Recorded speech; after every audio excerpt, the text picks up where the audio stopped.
Thank you for joining with us in our service for this here in North Calgary. Thank you for joining with us also there in the live stream right now. We are so grateful that we are one in the Lord, wanting to really be once again to experience the power of God's presence and God's Word.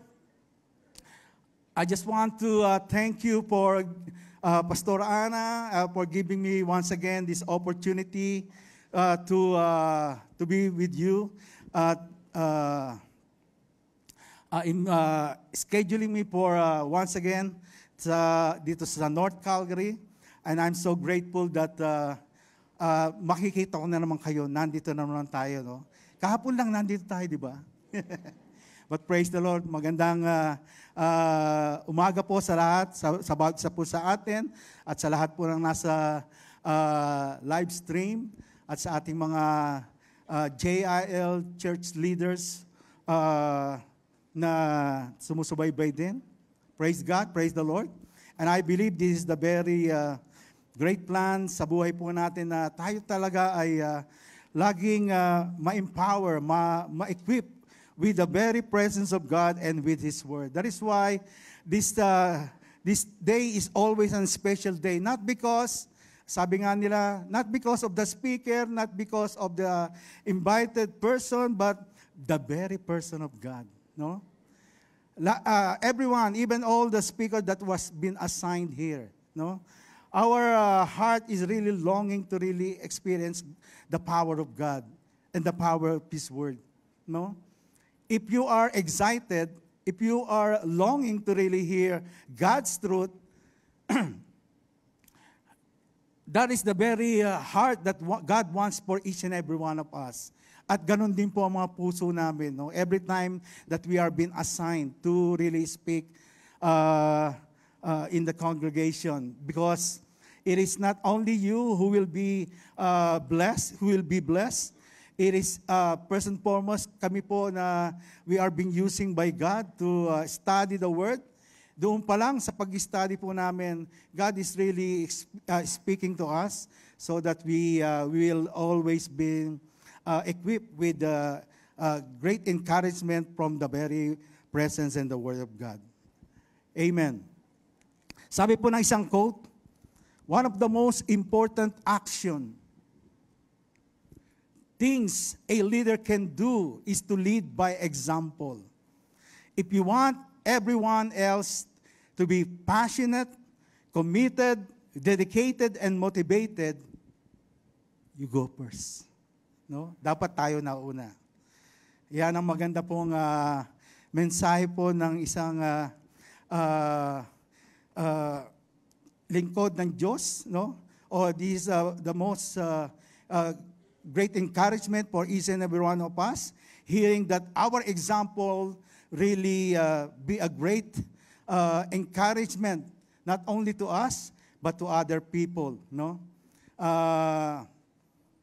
Bago ko basahin yung ating text for this morning, I just want to first give the title of our message for this morning, and that is Love, the supreme manifestation of excellent service. Amen. Hallelujah.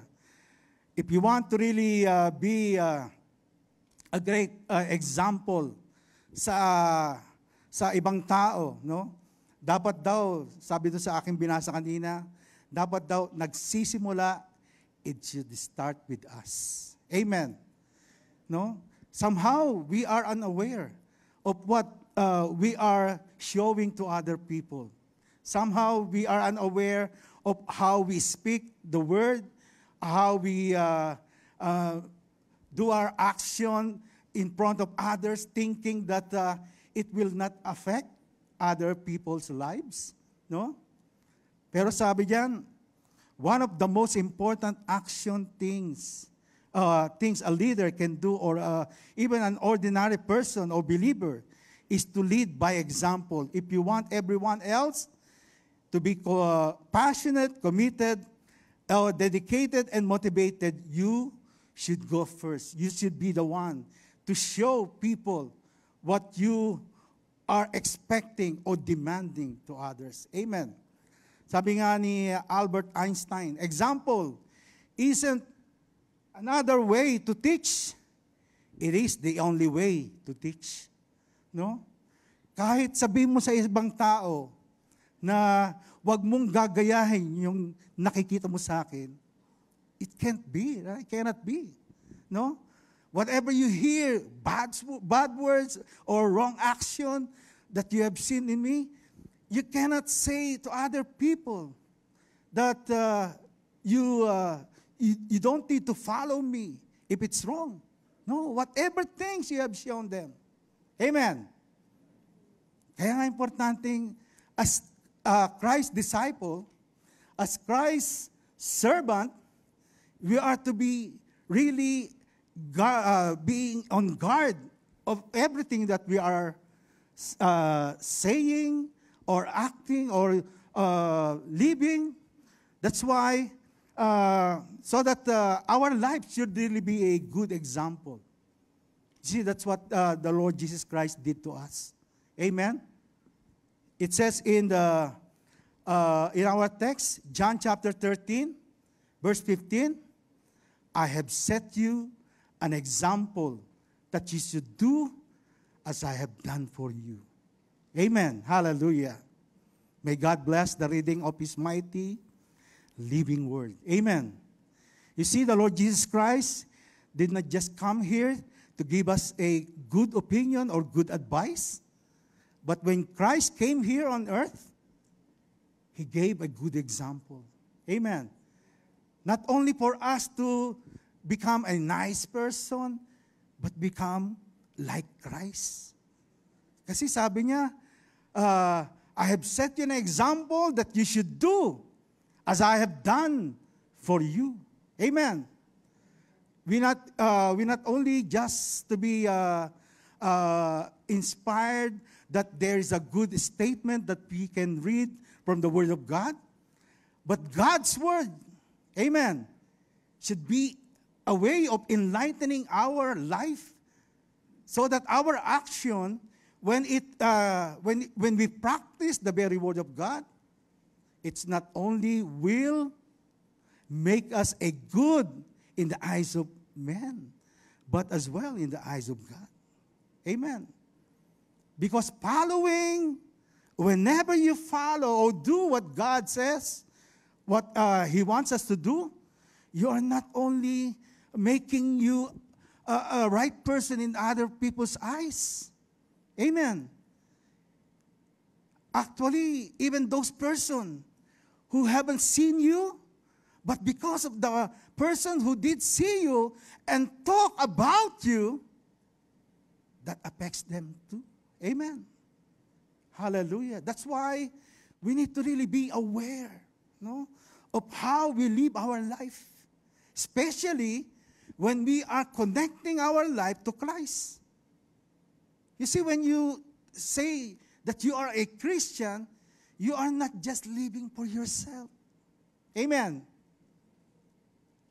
You are connecting your life to Christ, and whatever people see upon you, it's either it will make the name of the Lord be despised or be exalted. Amen. Hindi mo pwedeng sabihin na wag mong gagayahin yung masama kong ugali, no? Sa ibang tao. Actually, even in your life, no? Whatever things you do, it affects, no? Pati sa mga magulang mo, pati sa kapatid mo. Ganyan ba ang mga pamilya nyo? Mga gano'n, no? Is that the way you live? No? Somehow, that's why we need to really see ourselves in the very hands of God.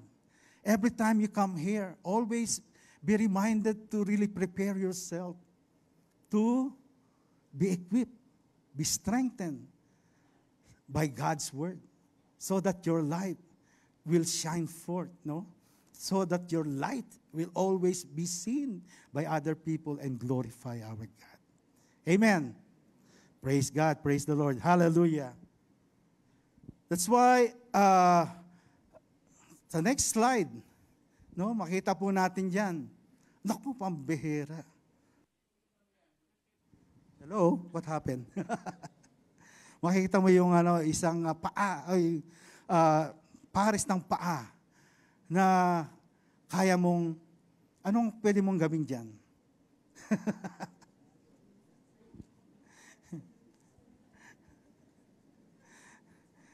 Who will volunteer to wash that feet? Who is so willing, no, to make an initiative to really come to that feet so that he will wash? No? That's why, next slide, we need to learn to understand love as a service. Love as a service.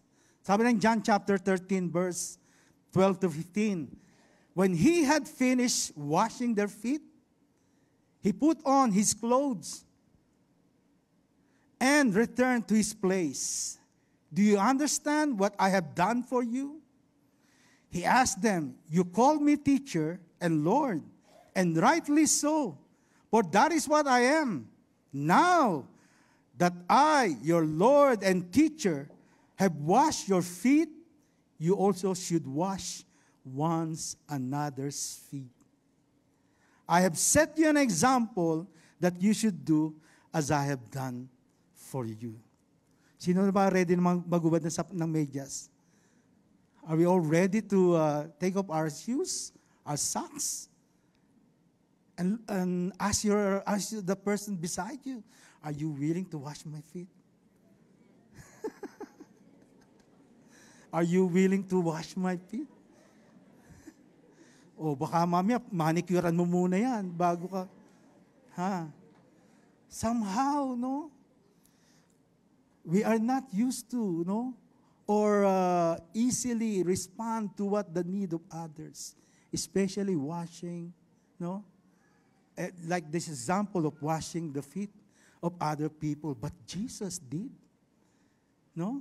He was the one who made an initiative to wash the feet of his disciple. Amen. Jesus did not wash his disciples' feet just to get them to be nice to each other, no? His far greater goal was to extend his mission on earth after he was gone. No? Washing the feet is just an illustration of our Lord Jesus Christ. For us to realize or understand that with God's love, we can really learn how to serve one another. How we can really make our life available, no? That's what Jesus showed us here in this verse. These men were to move into the world serving God, serving each other, and serving all people to whom they took the message of salvation through God's love. That is why it is important to understand love as service. Amen. Don't just make the meaning of love just for you to receive a service. Love should define, no? The definition of love should be you will learn how to serve one another. Sabi ng John chapter 13, verse 34 to 35, a new command I give you, love one another as I have loved you. So you must love one another. By this, everyone will know that you are my disciples if you love one another. You see, when you understand God's love, you will always receive new and fresh love that comes from God. Amen. Don't just depend on the love that you have from past years. Amen. Love can be refreshed, and love can be received in new way of God pouring out His love for us. Amen. Sabi niya, a new commandment or a new words a new instruction. I give you, love one another. Amen. So that you can really love and serve one another. There will be new decision if you receive a new kind of love and unconditional way to love. Amen. And you will not,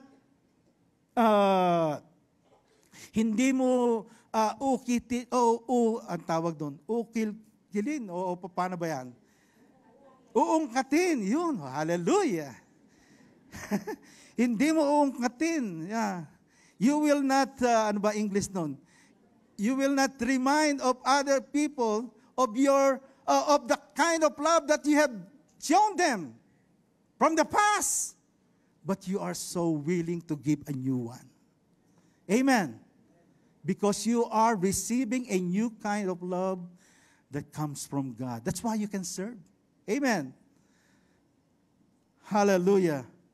And look at the definition of love and service. Sabi rito, love is not merely an emotion, but an action. Hallelujah. Somehow, no? We thought that love is just a feeling.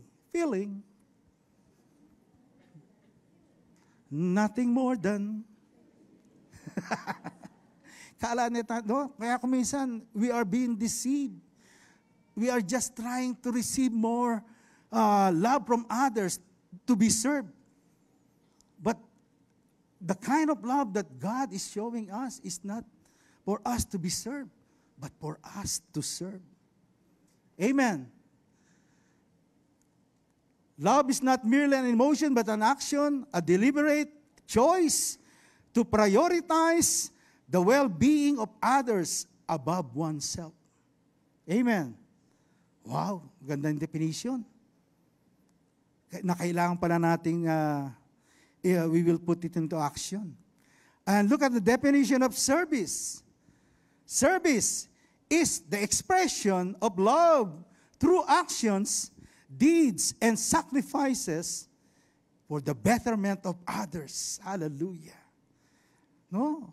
Why is it love and service are always focused to others? It's because that is the kind of love and service that God had shown us. Amen. Hallelujah. That while we were yet sinners, Christ served us with His love. Amen. Christ served us with His goodness, with His mercy, in order for us to be saved. You see, love serves. Amen. Love always releases joy and encouragement. That's why it serves. Amen.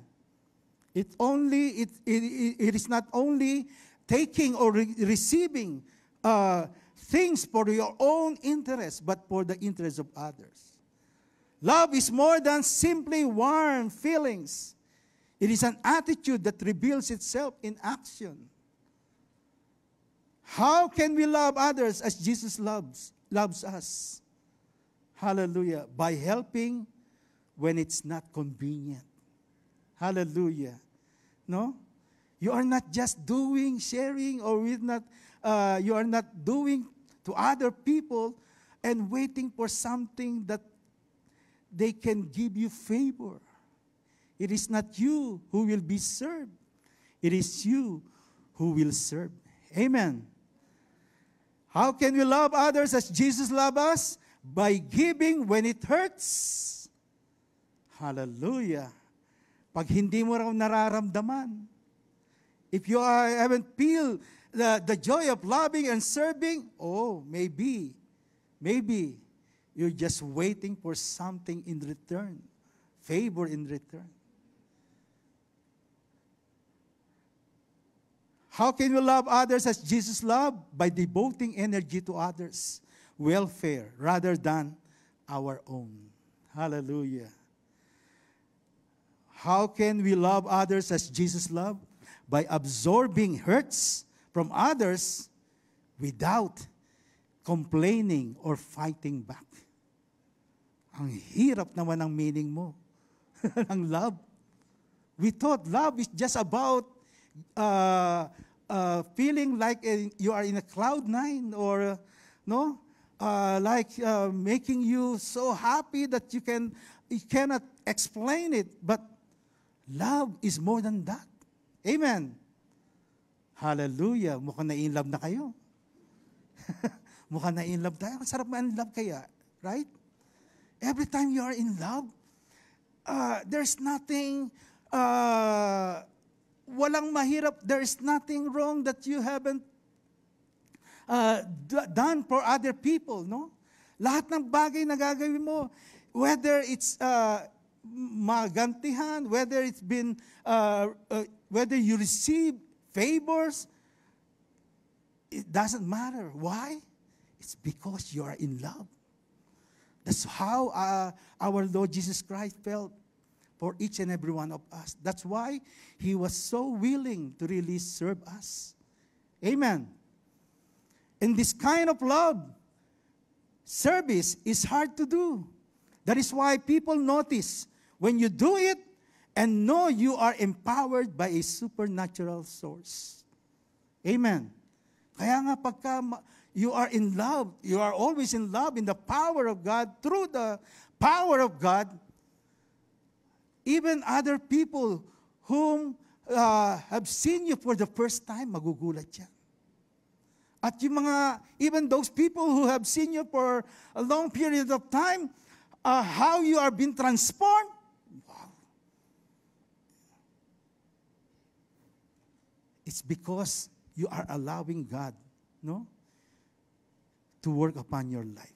Kaya nga, linking love and service, sabi nga rito, love inherently involves service. And service, when motivated by love, becomes profound and transformative. Amen. Maraming kayang gawin, maraming kayang baguhin. That's why we have example, great effect and result because of this love and service that was given to us by our Lord Jesus Christ. Look at the life of Zacchaeus. When he received an excellent service of God's love, he was transformed greatly, no? From being a sinner to become a redeemed man of God. Hallelujah.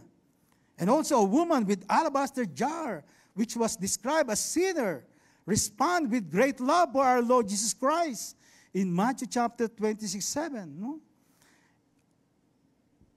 Most importantly, in the life of Paul, no, the recipient of the excellent service of God's love in the road of Damascus.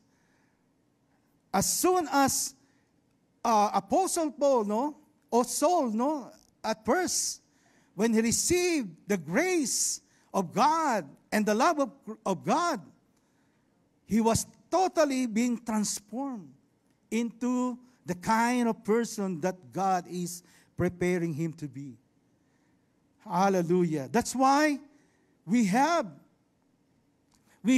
through the life of Paul, no, we have a biblical foundation of love as service. Makikita po natin yan sa 1 Corinthians chapter 13, verse 1 to 3. Ito po yung sinulat ni Paul after he was being transformed. He was changed by Christ. Sabi ng 1 Corinthians chapter 13, verse 1 to 3, if I speak in the tongues of men or of angels, no? Meaning to say, if I have this gift to serve people through speaking in tongue, no? Or of angels, but do not have love, I am only a resounding gong or a clanging cymbal. No? Gifts, talents, ability, without God's love, without the love that comes from God, is not enough. Amen. Verse 2, it says here, if I have the gift of prophecy and can fathom all mysteries of all and all knowledge, and if I have faith that can move mountains, but do not have love, I am nothing. Hallelujah. That's how important love is in serving, no, in service. Hallelujah. That's why God, through His Word, is giving us the way to really serve, the way to really put love in service through His Word, no? Sabi niyan, if I give all I possess to the poor and give over my body to hardship that I may boast, but do not have love, I have nothing. I gain nothing. Amen. See how important our service to others through God's love, through the love that comes from the Lord. See, these gifts and talents or ability will only be effective in service when it is accompanied and motivated with love. Amen. And God wants each and every one of us to have this love that comes from God in order for us, as Christ's follower, as Christ's servant, to serve one another through the love of Christ. And this word that doesn't only just a word that spoke by Apostle Paul, because we all have the example of Jesus Christ in the verses that we have read.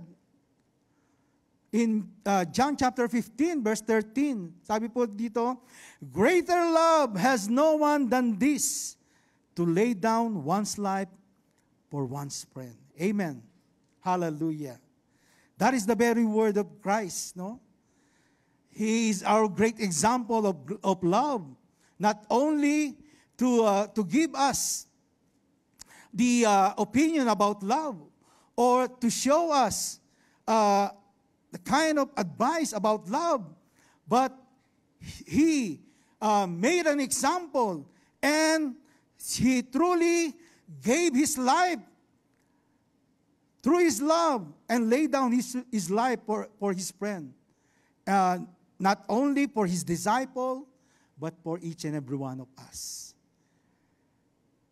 Jesus' ultimate act of service was laying down His life for humanity, and that is driven by His boundless love. Napakahirap kayang gawing magsilbi sa ibang tao without love. Amen. It's really hard to give your time, even your effort, even your attention, your possession to other people, without really having the kind of love that comes from God. Hallelujah. That's why in the Bible we have the parable of the Good Samaritan that we can see in Luke chapter 10, verse 25 to 37. Let's read. It says here, in reply, Jesus said, a man was going down from Jerusalem to Jericho when he was attacked by robbers. They stripped him of his clothes, beat him, and went away, leaving him half dead. A priest happened to be going down the same road, and when he saw the man, he passed by on the other side. No? Iniwasan. Somehow, believers or unbelievers are finding themselves just like these priests who happened to pass by, but when he saw someone who is in need, I don't care. I don't care. In verse 32, it says here, so too, a Levite, when he came to the place and saw him, passed by on the other side.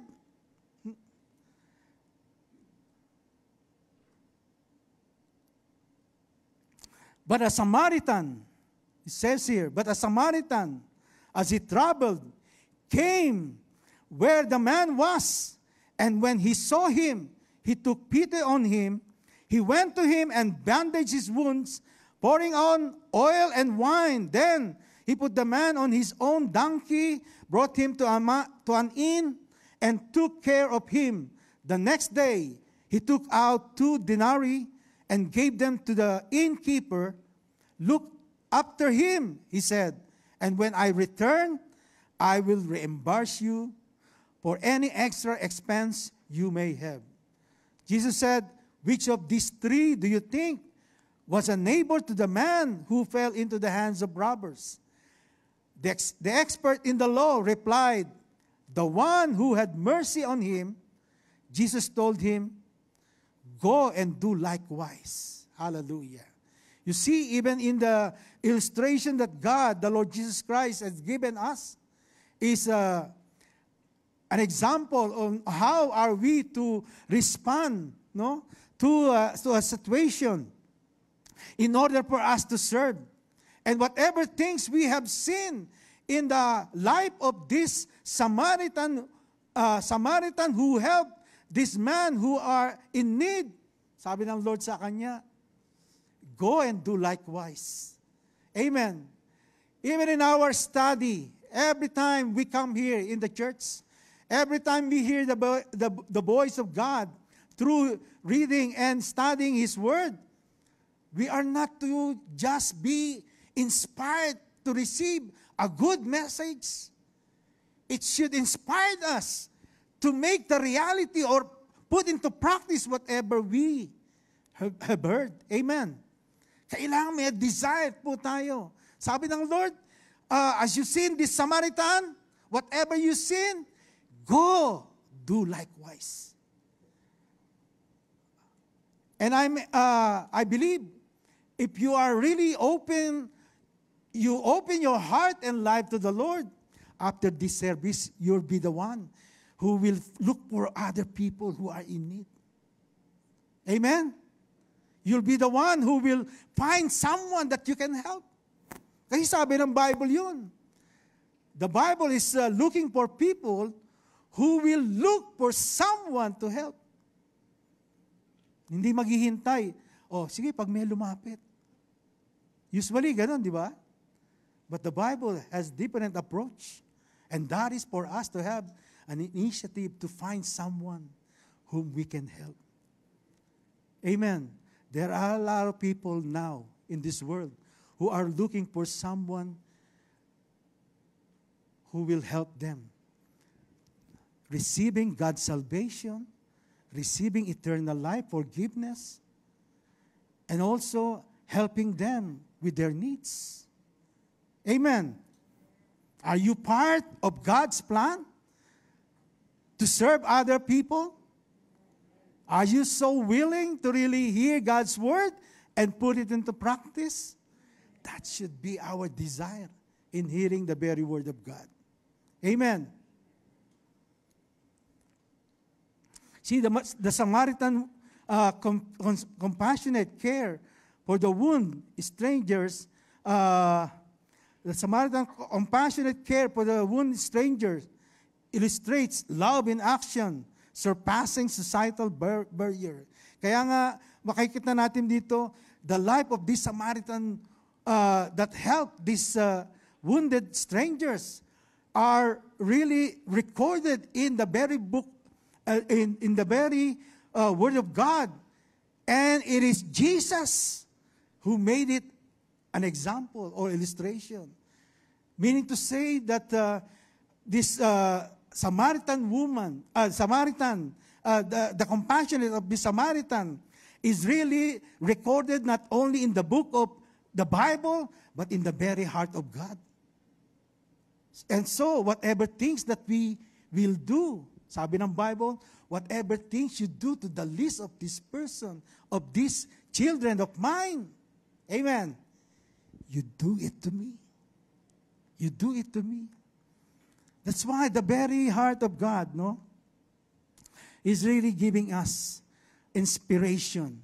The very word of God is giving us inspiration to really see our part, our life, be changed in order for us to serve others through the love of Christ. Amen. So what are the characteristics of love as an excellent service? Paano ba natin ma-apply yung excellent service of love to other people? Kailangan po mayroon tayong mark or a characteristic that we can really help, that will help us to really serve other people. Letter A is that we need to have a selflessness or dying to self. Hallelujah. Are you dead to yourself? No? Patay na ba tayo sa ating mga sarili? Or are we so much focused on ourselves? No? If you want to really learn how to serve others, we need to have this kind of characteristic, and that is selflessness, or dying to self. John chapter 13, verse 4 to 5 said, "So he got up from the meal, took off his outer clothing, and wrapped a towel around his waist. After that, he poured water into a basin and began to wash his disciples' feet, drying them with the towel that was wrapped around him." Hallelujah. You see, Jesus was the model servant and showed his servant attitude to his disciples. Even though he is God, even though he is the Lord, Jesus initiated the washing of disciples' feet. You see, washing guests' feet was a job for a household servant to carry out when guests arrived. Yun daw mga servant ng time na yun. Sila na mismo ang tumitingin ng mga maruming paa. No? Tingnan natin kung may maruming paa. Tingnan natin kung maganda amoy ng paa. Somehow, no? But here, Jesus did not really make a way na iwasan niya yung mga maduduming paa ng kanyang disciple. He's so willing to really be the one to wash the feet of his disciple. Because during those time, wala namang ganitong sapatos, wala namang Nike, no? Wala namang Adidas. Puro mga sandalyas. That's why your feet are being exposed every time you walk outside. You are exposed with all the dirt that you will feel in your foot, no? Kaya nga during those time, pagdating nila sa bahay, the servant will be the one to put a basin and water so that the guest's feet will be washed so that it will be clean. That is what Christ did. And every day, God is doing that to us in our heart, in our life. That is the goodness of our Lord Jesus Christ. Amen. Palakpakan po natin ang Panginoon. Amen. Jesus wrapped a towel around his waist as the lowliest slave would do, and washed and dried his disciples' feet. That is a true selflessness. Amen. If even he, the Lord Jesus Christ, God in the flesh, is willing to serve, we, his follower, must be willing to serve with selflessness in any way that glorifies God. Are we willing to wash the feet of other people? Are we so willing? O sige, tingnan natin bukas, next week, kung may magte-testify. No, sa Bible study, baka may... That is a good example for us. This may not be literally washing other people's feet, but maybe somehow forgiving, no, understanding, making a way to, making your initiative to talk to someone whom those people who didn't talk to you, o baka mami, ikaw ang hindi kumakausap din sa mga taong yan. Amen. Be the one to make an initiative to wash other people's feet. Amen. By making you a way for them, for you to be close to them. Amen. Hallelujah. Sabi ng Philippians chapter 2 verse 3 to 4. Do nothing out of selfish ambition or vain conceit. Rather, In humility, value others above yourselves, not looking to your own interests, but each of you to the interests of others. No? It means you are looking for other people whom you can bless. Hallelujah. You are looking for people whom you can help. Oh, hallelujah. That is one way of serving. That is one way of serving people with God, with love, God's love, no? Hallelujah. Love-driven service prioritize the needs of others above personal gain or recognition. Excellent service motivated by love prioritizes the needs and well-being of others above one's own desire or interests. That is selflessness. You're always looking for the betterment of other people. Amen. So, are we selfless? Are we selfless? Or ayoko sabihin eh. No? Para hindi ma-register sa mind natin eh. Something na kailangan natin re-register sa mind natin, yung positive way of living our Christian life to bring glory to God. Selflessness is what Christ will be glorified. Amen. Register yung selflessness so that the need of others, no, will be met so that you will serve them and glorify God. Amen. Hallelujah. Number 2, what are the characteristics of love? As excellent service. Number 2 is humility or humble attitude. Hallelujah.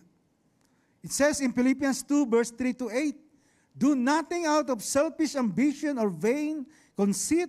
Rather, in humility, value others above yourselves, not looking to your own interest, but each of you to the interests of others in your relationship with one another. No? God is always reminding us, your life as a believer, your Christian life should always be connected to God and connected to one another. Amen. You cannot just live by yourself. Don't boast living isolated Christian. No, it can't be.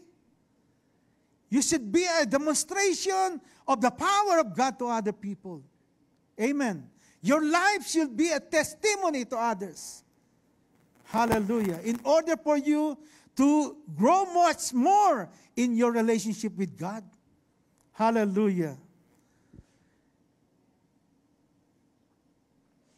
Nasaan ako? In your relationship with one another, have the same mindset as Christ Jesus, who, being in the very nature God, did not consider equality with God something to be used to his own advantage. Rather, he made himself nothing by taking the very nature of a servant, being made in human likeness, and being found in appearance as a man, he humbled himself by becoming obedient to death, even death on a cross. Amen. Hallelujah. That is humility of our Lord Jesus Christ. That even though He is God, even though He's in the position of equality with God, hallelujah. Somehow, the problem to many people is our position in life. No? Pag, pag mataas ang kalagayan mo sa buhay, parang ang hirap bumaba. Ang hirap umabot, no? But Christ did everything. No? Even though He is God, tayo, hindi naman tayo Diyos eh. Amen? We are not even in the high position of being famous or high position in the society, no? Hindi naman tayo presidente. The more we need to learn to really humble ourselves. Amen. If Christ had done great things in humility, no, the more we need to learn to really obey Him. We need to do as He had done by humbling ourselves. You see, self-ambition can ruin a church, but genuine humility can build it. Being humble involves having a true perspective about ourselves. It means we should always remember that we are saved by Christ's redeeming grace. If these are the things that always occupy our mind and our hearts, the more you will learn to serve other people. Don't just serve even the people who do good to you. Start with the people around you. Maybe in family mo, no? Hindi ganun ka nagre-reply, nagre-respond to the good things that you have done. The more, amen, the more you will serve them. Hallelujah.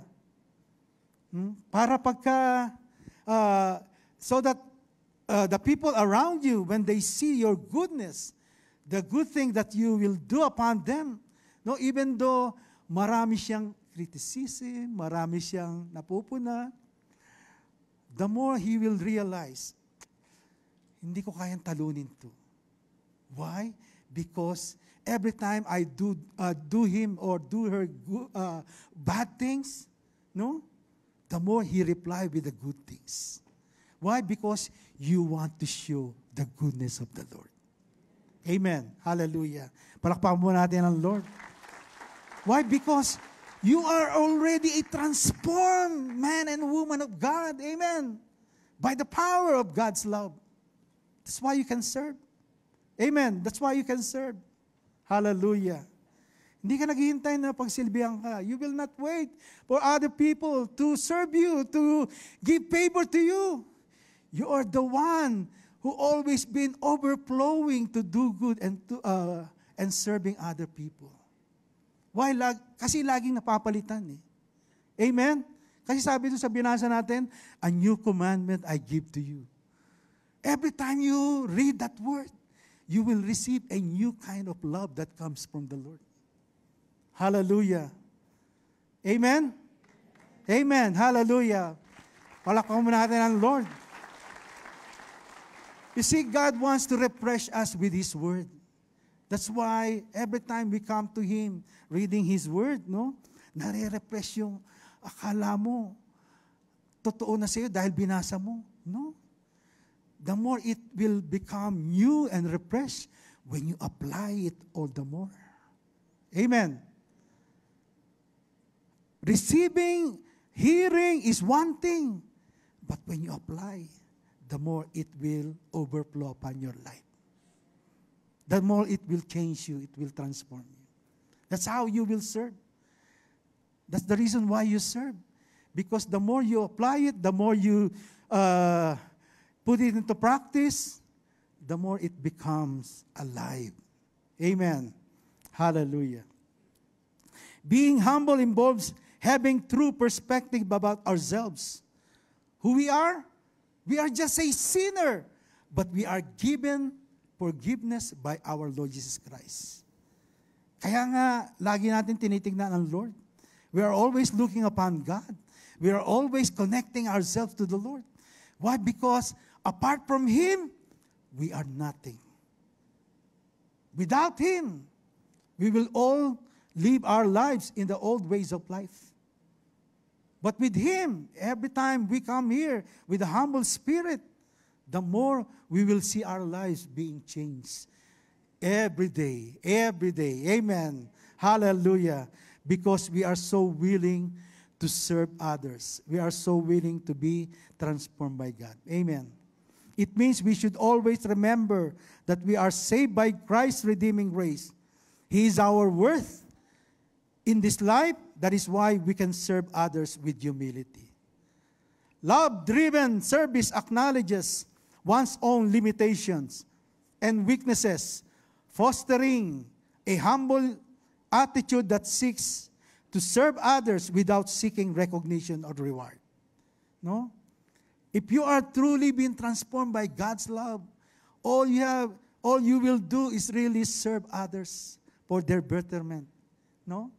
But even though you will not be recognized, thank you, Lord, for the opportunity to serve. Because you are following the life of Christ. You are living the life of Christ. Love humbles us, reminding us that our service is not about exalting ourselves, but uplifting others. Amen. Hindi mo tinataas laging sarili mo when you serve. Ang tinataas mo is ibang tao. You are lifting up the other people's lives and need. Amen. That's why yung the joy overflows. Amen. Hallelujah. Hallelujah. So are we in love? Are we in love? Paglabas natin yan, ako. We are in love because of the love of Christ. Amen. Number 3, characteristic of love as excellent service, compassion or care for others. Jesus was filled with compassion and volunteered to wash his disciples' feet. Jesus knew that all of his disciples were tired from their journey. No wonder no one volunteered even when they knew already that there were no servant available at that time. But Christ is so willing to do the first move and to wash the very feet of his disciples. Amen. Colossians chapter 3 verse 12, therefore, as God's chosen people, holy and dearly loved, hallelujah. Who are the people who are loved here? Who are the people who are holy here? People who are dearly loved by God. Amen. Parang hindi ka convinced. No? Kaya kuminsan, it's hard for you to really express your love to others. You need to inspire yourselves with the love of God. Sabi rito, you are loved, you are holy, you are chosen people, you are dearly loved by God. Doon lang ma-inspired ka na Lord, I'm no longer of myself, or the old self, but I am a new one because of you. That's why sabi dito, clothe yourselves with compassion, kindness, humility, gentleness, and patience. Marami pa palang pwedeng idagdag. When you are being changed, when you are being empowered by the love of God, you can serve, no? And you can make it more complete with compassion, with kindness, humility, gentleness, and patience. Steadfast dedication and commitment to serving others, even in the face of challenges or difficulties. Yun ang nagiging lifestyle natin, no? Because of the very love that comes from God, no? Ang example ko rito, one time I was being asked to help a father and a son, no? Who was new, they just arrived in Calgary. Imagine, yung compassion, talagang naranasan ko rito No? Because this father and son, instead na sila ay salubungin ng asawa, taxi na lang ang sumalubong. Taxi na lang sumalubong. Nakakaawa. Nadurog ang puso ko dito The boy was just 7 years old. They was just called by, that the wife could no longer be with them. Hallelujah.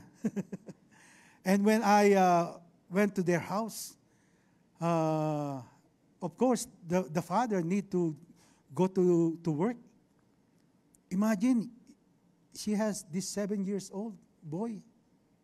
He has this 7 years old boy. So every time he worked, he needed to bring the child in his work. For 8 hours, the son need to stay instead of going to school. Nung malaman ko, kinuha ko yung bata. Okay, pinagpaalam ko sa kanya, I will bring your son first to our house.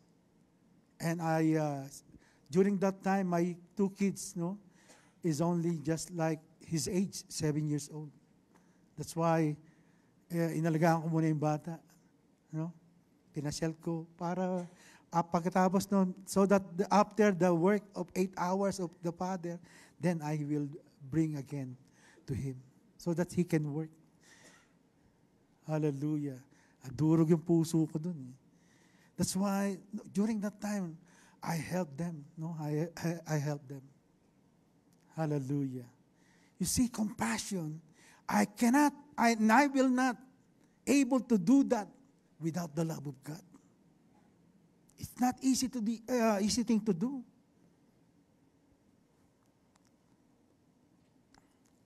And having a compassion that comes from God is really a great thing for each and every one of us. That's why the characteristic of love that serves is compassion. That's why after those things, talagang tinignan ko yung buhay ng batang ito, tsaka yung nung ama, nakaraos sila, nakaginawa sila. Imagine that. Somehow, if you will not look for an opportunity to serve, you cannot even really make yourself available to other people. The reason why we are hearing the very word of God is for us to be trained, to be transformed, to be trained, and to serve others. Don't tell other people that you are only serving God without serving others. Because serving others is a way of serving the Lord. Amen. Hallelujah. Sige po, palakpakan mo natin ng Panginoon. Hallelujah. Letter D. Characteristic of love as excellent service, empowerment. Sabi ng John 13:15-17, I have set you an example that you should do as I have done for you. Very truly I tell you, no servant is greater than his master, nor is a messenger greater than the one who sent him. Now that you know these things, you will be blessed if you do them. Hallelujah. You see, ilan na yung sa command na binibigay sa atin, no? Do likewise. As I have done an example to you, do it to others. And now, meron na naman, sabi rito, you will be blessed if you do them. That's why hearing God's words is not enough. But applying it will make God glorify. Amen. Always be available, no? Put it in your heart, whatever truth that God is giving you. Whatever things that you can make your life and yourself be available to put all the truths of God's word into practice, that will honor the Lord. Because God wants each and every one of us, no? Lahat ng mga nare-receive natin truths, don't just boast yourselves of the information, of the knowledge. Sabi nun, without love, it is nothing. It is nothing. And the expression of love is through service. Amen. Maraming naghihintay po sa atin, sa labas, sa ating pamilya, sa ating kaibigan, how we can really serve them. How can we serve them? Sabi ng 1 Thessalonians 5:11, therefore, encourage one another and build each others up, just as in fact you are doing. Kailangan po, nararanasan nating i-apply. We need to see ourselves really applying, doing the things we have learned from God's Word. Serving with love is not just an action. It's a catalyst for inspiration and motivation. By embodying the selfless example set by Jesus, our service becomes a transformative force, rippling through individuals, families, communities, cities, and even nations. It ignites a chain reaction of compassion, kindness, and positive change, leaving an indelible mark of the world, on the world around us. Kaya nga, make yourself available and become an instrument to empower, to encourage other people's lives. And that is a service that you can do for our Lord Jesus Christ. Amen. It aims to empower others by supporting and encouraging their growth, development, and self-sufficient. Sabi ng Hebrews 10:24-25, and let us consider how we may inspire one another on toward love and good deeds, not giving up meeting together, as some are in the habit of doing, but encouraging one another, and all the more as you see the day approaching. Amen. Huwag tayong maiwan na walang ginagawa sa karga ng Lord. No? Don't live your life without fulfilling the very plan and purpose of God in your life. And that is by sharing God's love to other people. Serving others through His love. No? By helping them. How? You can pray for those who are in need, those who are sick, those who are in need of encouragement or help. No? Share what help you can give others, or help them to grow more in the knowledge of God. That is how we can serve other people, and many, many more things that you can do. No? Why should Christians encourage one another? Oftentimes, we think that we do not need other Christians in order to progress in our spiritual growth. However, we do need each other. Amen.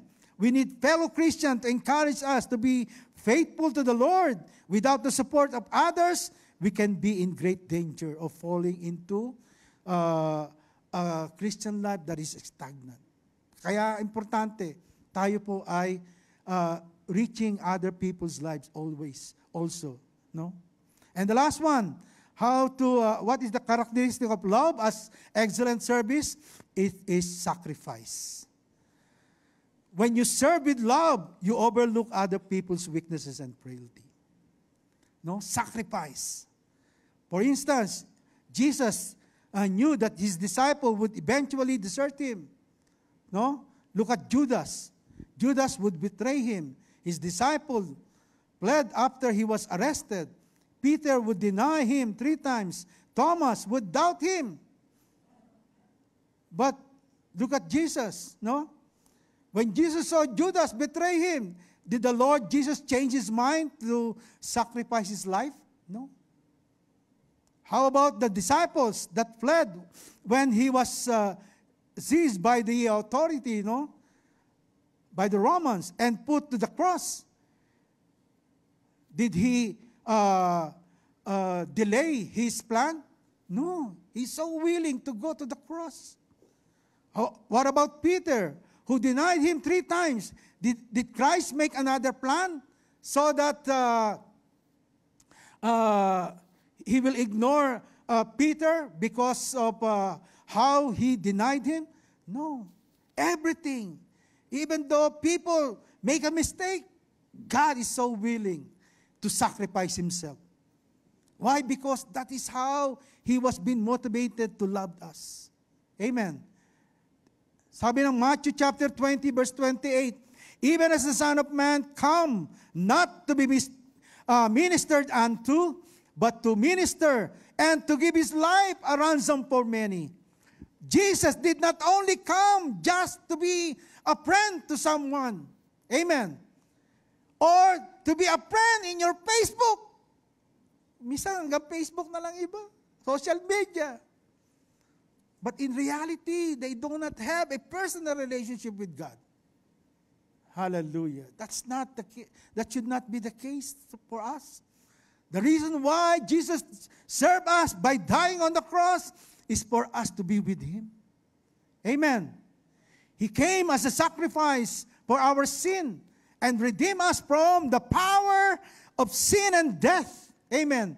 That is His way of excellent service.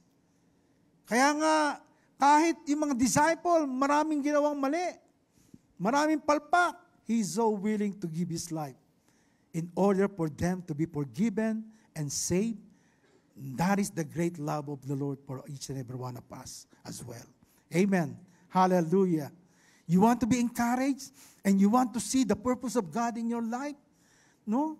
Receive God's love and make your life be a service to other people. Amen.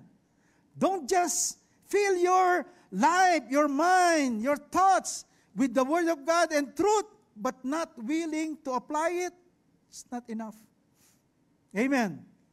We are here to be filled with God's truth and be encouraged to grow more by making God's Word true to us and put it into practice. Amen. Greater love has no one than this, that to lay down His life for His friend. That's what Christ did to us. Amen. As I end, hallelujah. Hallelujah. Romans 12, verse 9 to 11. Sabi po diyan, love must be free of hypocrisy.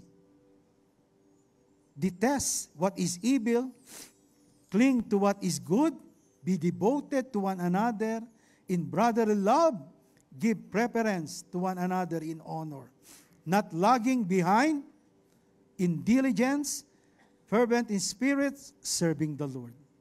That is our purpose.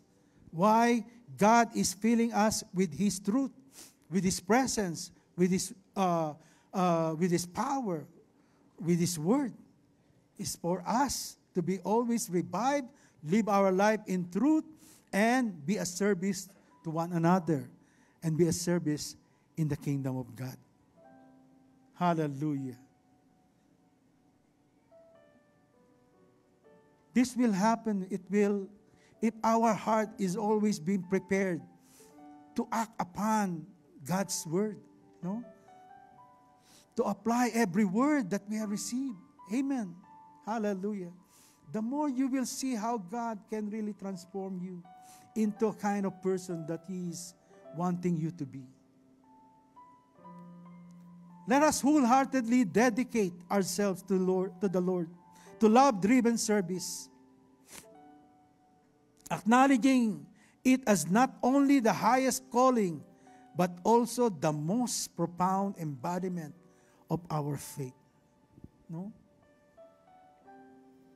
Kaya tayo pinapalago ng Lord sa ating pananampalataya is for us to really be used by God in His kingdom and to other people.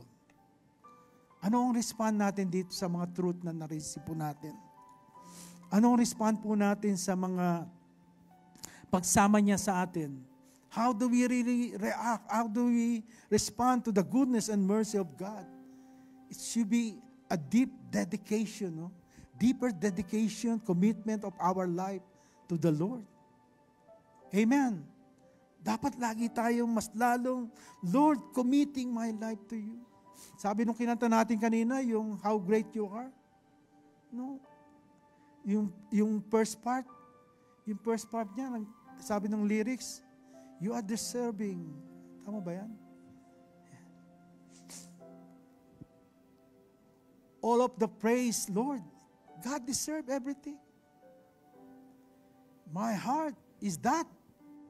The beat of your heart right now. For God, for the Lord. Kung nabubuhay man tayo dito, it's for God. God is giving you an opportunity to live here on earth. It should be God. Not yourself. Not even your family. Not even your job. God first. God first.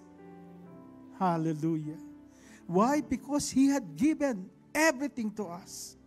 Not only for this life, but even for the life to come. You see, God is already preparing you your place in heaven. God is already preparing you a life there in heaven. That is how God loves each and every one of us. Don't ignore, don't take for granted of what God had done for us. Hallelujah. Huwag nating sayangin yung buhay natin. Huwag nating sayangin yung mga pagkakataong binibigay sa atin ng Lord. Let us wholeheartedly dedicate ourselves to love-driven service, acknowledging it as not only the highest calling, but also the most profound embodiment of our faith. Kaya nga sabi ni Paul, I no longer live, but Christ. The life that I now live in the flesh, I now live by faith to the Son of God who loved me and gave Himself for me. What can you do? What will you do with all this truth that God has given us? Sabi ng Romans 12, no? Sabi ng Romans 12 verse 1. Tapusin natin to sa verse 1. Romans 12 verse 1. Therefore, I urge you, brothers and sisters, in view of God's mercy, to offer your bodies as a living sacrifice, holy and pleasing to God. This is your true and proper worship. Amen. Shall we all rise up in the presence of the Lord? Hallelujah, Lord. Yes, Lord. Thank you, Lord, for loving us. Though we do not deserve to be loved, though we do not deserve, Lord, hallelujah, of all your goodness, every day, Lord God, you keep loving us. Every day, Lord, you keep guiding us, protecting us, blessing us, Lord, with so many things, oh God, hallelujah. Thank you, Lord. We have a God who not only gave us a good advice, who not only gave us, Lord, a good opinion or even, Lord, information, but gave us an example of love and service so that we also, Lord, learn to love and serve others. Hallelujah, hallelujah, Lord, hallelujah. Hallelujah, Lord. Hallelujah, Lord. Come on, let us come into the presence of the Lord right now. Hallelujah. Yes, Lord, hallelujah. Hallelujah.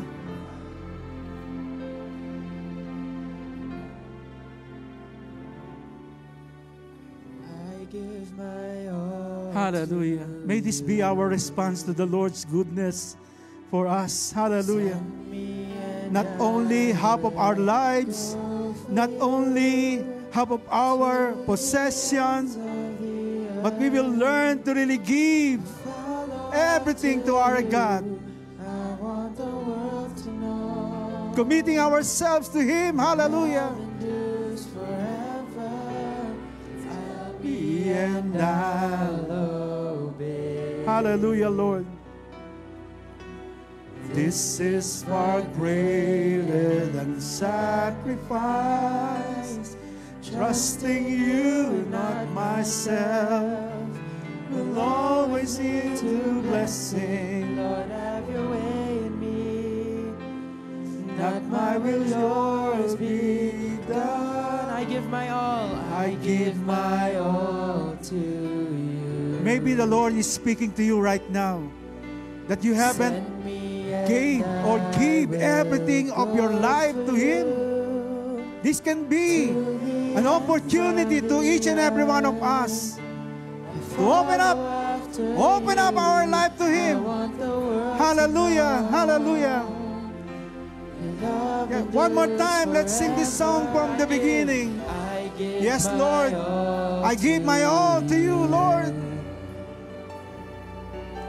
Send me and I will go for you to the ends of the earth.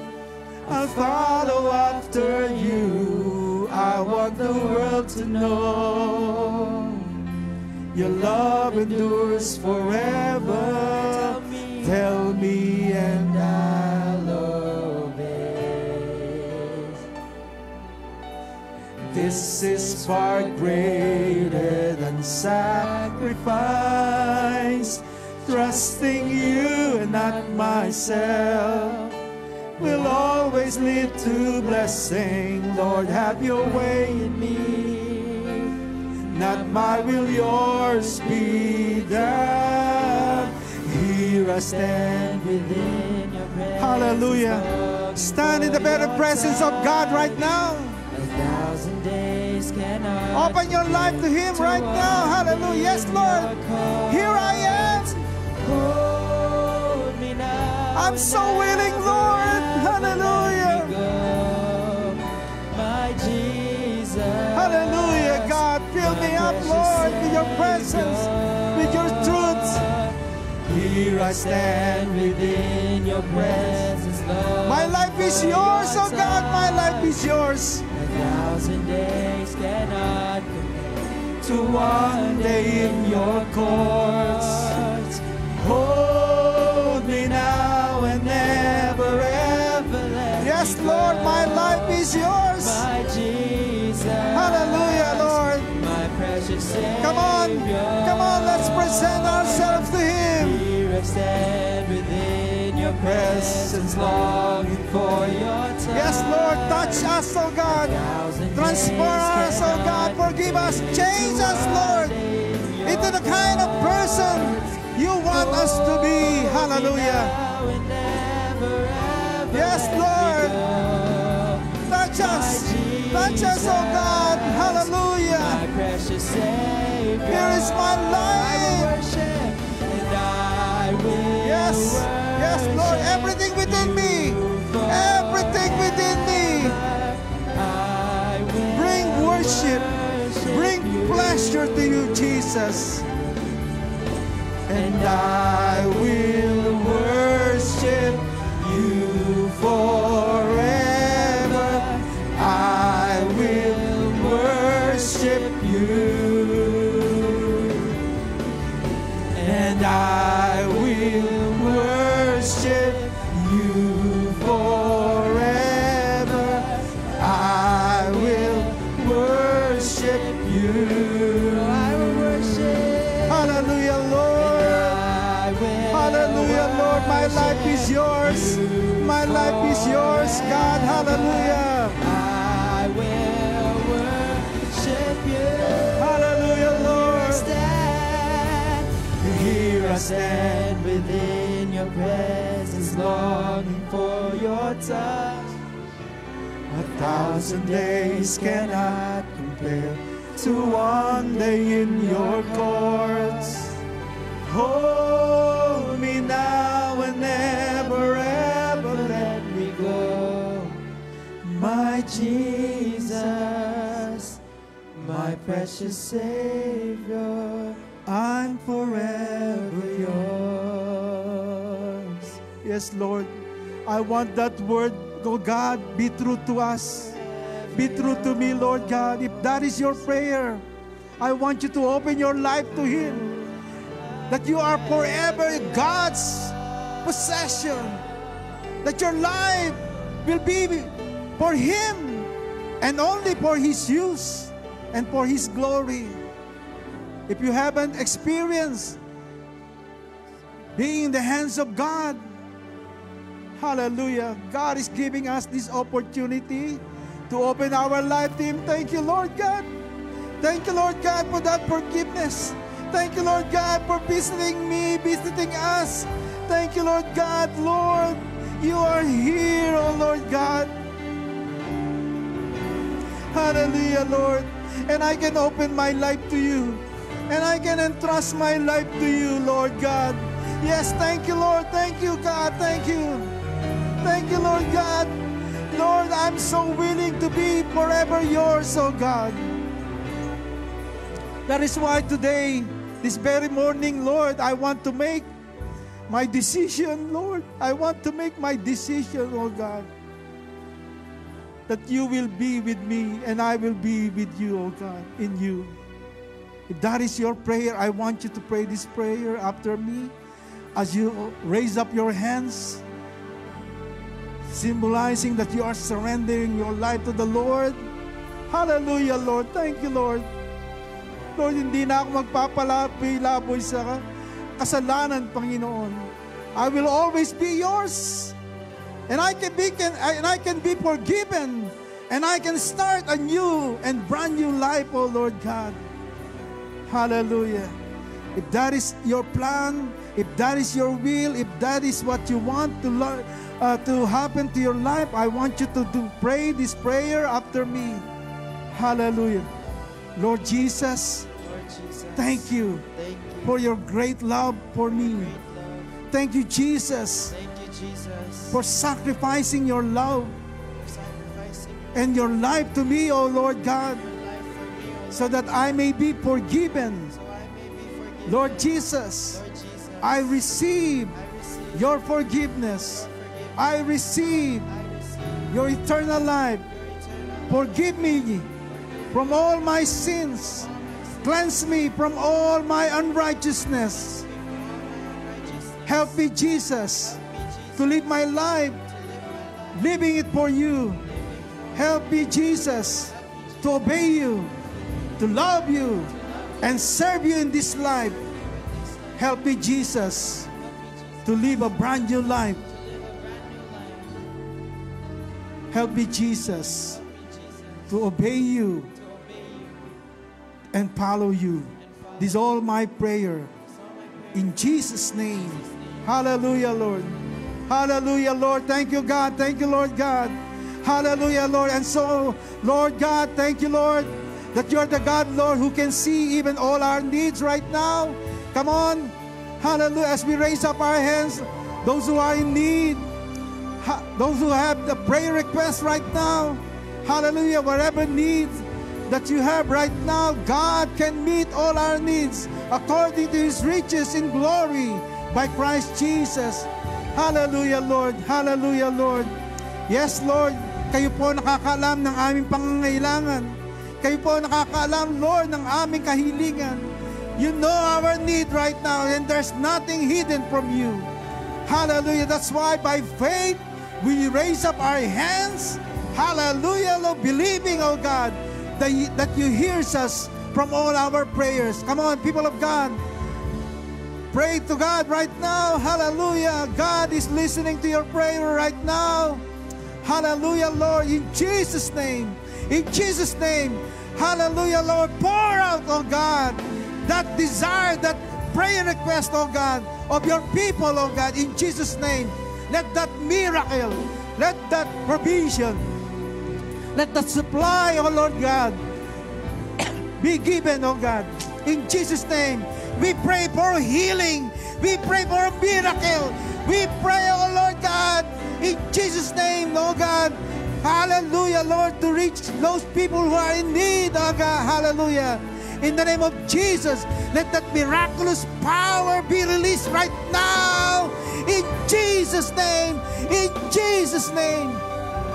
In Jesus' name. Thank you, Lord God, for hearing the prayer of your people right now, wherever we are, oh God. Hallelujah, Lord. Thank you, Lord. You are meeting the needs of your people right now. That favor from job, that favor from the employer. Hallelujah, that financial provision in Jesus' name. You are the God. You are the God. Thank you, Lord. Thank you, Lord, for hallelujah, Lord, for all your provision to your people. Hallelujah, Lord. To you all the glory. To you all the power and honor. This all we pray. And everyone will say, Amen and amen.